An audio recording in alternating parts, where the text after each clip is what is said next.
Yeni bir videolu tarif ile hepinize tekrardan merhabalar, kanalıma hoş geldiniz. Bugün sizlerle birlikte hemen yapıp anında tüketebileceğiniz oldukça lezzetli bir kırmızı biber turşusu hazırlayacağız. Evet, farkındayım, son yıllar baya bir popüler oldu. Çoğu kişi de çok severek hazırlıyor. Ancak bir de benim tarifimle mutlaka kaydedip denemenizi tavsiye ediyorum. Bu yöntemle diğer yöntemlere nazaran oldukça lezzetli ve çok güzel oluyor. Eminim artık farklı tarif aramayacaksınız. Evet, tarifimizi bayağı bir övdükten sonra hemen hızlıca işime başladım bile. Önceden kapya biberleri güzelce yıkayıp hazırlamıştım. Ardından önce içlerini güzelce çıkardım. İçerisinde tamamen çekirdekler gidinceye kadar sirkeledim, çıkardım ve bu şekilde, yani videodaki gibi önce uzunluğuna ardından küp küp olacak şekilde doğruyorum. Dilediğiniz şekilde doğrayabilirsiniz, ancak çok fazla küçük yapmamaya dikkat ederseniz, yani hafif dişe gelir şekilde olursa daha da güzel olur.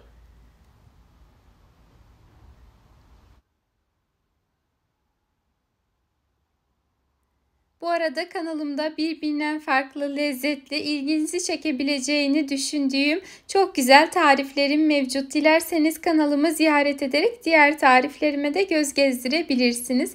Ben hemen biberlerin tamamını hızlıca doğrayıp uygun bir tepsinin içerisine aldım. Toplamda 2 kilogram kadar biber kullandım. Dilediğiniz miktarda kullanabilirsiniz. Yalnızca ölçüleri de katına çıkarmayı unutmayın lütfen.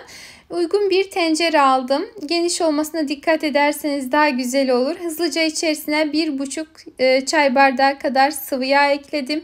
Ardından birer tutam kadar tane karabiber ve kişniş tohumu, 2-3 adet kadar defne yaprağı ilave ettim. Bir baş kadar sarımsağı doğradıktan sonra ekledim. Şöyle bir çeviriyorum ve aromalı bir yağ hazırlıyorum. Bu şekilde yağ çok lezzetli oluyor ve hemen hızlıca tüm içerisindeki malzemelerin, yani baharatların tadı yağ geçmiş oluyor. Ardından turşumuz çok daha aromatik ve lezzetli olacaktır.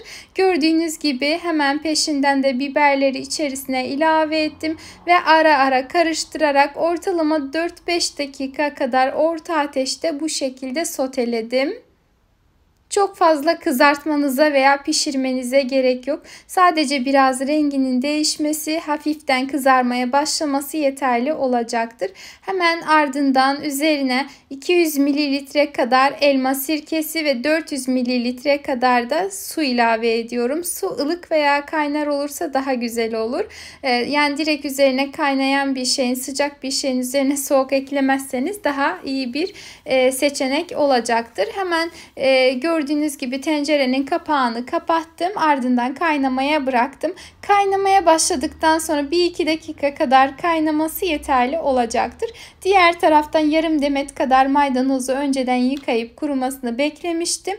Hızlıca gelişigüzel bir şekilde doğradıktan sonra hemen bir kenarda beklemeye aldım. Bu arada artık yeteri kadar kaynamış durumda turşumuz. Hemen hızlıca üzerine her 1 kilogram için birer yemek kaşığı olacak şekilde iyotsuz kaya tuzu, yani salamura tuzu, turşu için kullanılan tuzdan ekledim. Şöyle bir karıştırdıktan sonra son olarak maydanozları da üzerine ilave ediyorum.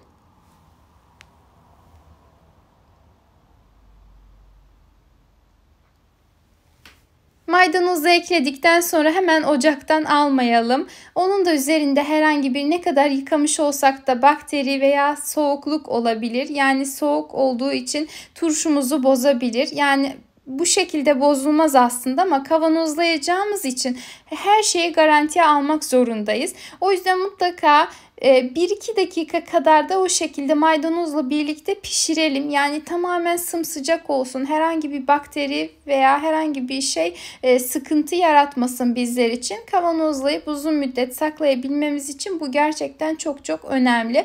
Önceden de kavanozlarımızı mutlaka steril hale getirelim. Kaynar suyla yıkayalım veya bulaşık makinesinde yıkayalım. Nasıl isterseniz o şekilde yapabilirsiniz.